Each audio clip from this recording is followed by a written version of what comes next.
Laos merupakan negara yang amat cantik dan alam semula jadinya masih terpelihara. Dengan itu tidak heran bahawa ia menjadi salah satu destinasi penggemar kayu basikal seluruh dunia. Hamba ada cerita untuk dipersembahkan. Assalamualaikum dan salam bahagia saudara dan saudari yang budiman sekalian. Dalam 5 minit plus kali ini saya akan membawa anda ke kawasan pedalaman di Laos. Dalam kayuhan saya ke mana-mana negara, saya biasanya akan tumpu kepada kawasan pedalaman kerana biasanya jarang sekali ada orang yang pergi melancong ke mana-mana negara akan pergi ke kawasan pedalaman. Dengan itu saya fikir adalah lebih baik bagi saya memberi tumpuan kepada kawasan pedalaman di mana-mana saja negara yang saya pergi kayu basikal. Ini bukan berarti saya meninggalkan bandar dan kota. Bandar dan kota pun pasti saya lalui dan pasti juga saya memberi perhatian sebab bandar juga adalah merupakan perkara yang perlu kita mencari maklumat, mencari pengetahuan, mencari pengalaman. Cuma diberi tumpuan kepada kawasan pedalaman kerana di situ ada keaslian adat dan budaya kehidupan masyarakat yang belum tercemar dan rosak. Selain itu, kayuhan saya ke kawasan pedalaman bisa membantu anda yang belum sempat keluar negara dan mereka yang melancong cara biasa untuk mendapatkan gambaran yang lebih luas mengenai masyarakat sesebuah negara. Bye-bye. Bye-bye. Bye-bye. Sebenarnya saya tidak melancong tetapi mengembara yang dipanggil dalam bahasa Inggeris adventure. Kerana kayuhan saya secara solo atau seorang diri ada risiko pergi ke setiap pelosok kawasan yang saya boleh pergi. Gelap di mana, tidur di situ.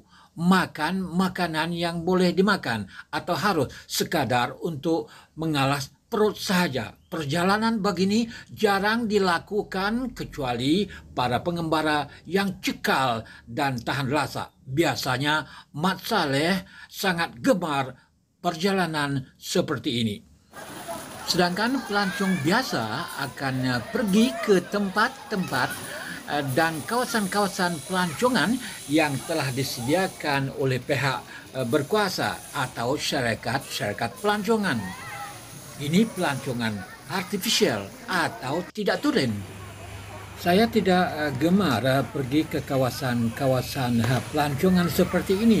Kalau saya pergi pun hanya untuk mengambil pengalaman secara lebih menyeluruh dan lebih lengkap mengenai negara yang saya pergi kayu basikal.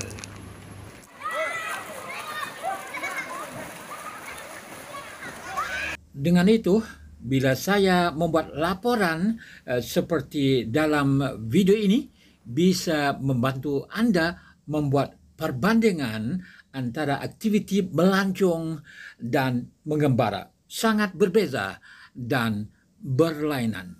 Kelebihan Laos adalah buminya yang indah, hutan belantara, bukit bukau, gunung gadang dan sungai-sungainya masih terpelihara, tidak begitu banyak terusik seperti kebanyakan negara yang sedang membangun yang lain. Terdapat 3 musim di Laos, musim panas, musim hujan dan musim sejuk. Bagaimanapun musim panas di Laos adalah cuaca biasa yang tidak begitu panas di tempat kita. Tetapi bagi orang Laos sudah dianggap sangat panas. Musim hujan lebat di Laos adalah musim monsun, tapi tidak ada ribut besar atau jarang terkena ribut besar seperti beritahu saya penduduk Laos. Di celah-celah Bukit Bukau dan Gunung Ganang yang terpacak di bumi Laos terpampang indah hamparan sawah di tanah lembah, di tepi sungai, anak sungai dan carok. Tidak pernah kelihatan bendang terbiar seperti di tempat kami di tiga wilayah selatan Thailand. Golongan anak muda, lelaki dan wanita kelihatan turun ke bendang juga. Walaupun kini Laos juga mengguna peralatan moden untuk penanaman padi, tetapi banyak sawah di kawasan pedalaman masih menggunakan manusia untuk mencedung semayan. Begitulah yang saya dapat ceritakan sebahagian daripada pengalaman kayuh basikal di kawasan pedalaman Laos. Kita bersua lagi di 5 minit akan datang. Sekian, wassalam.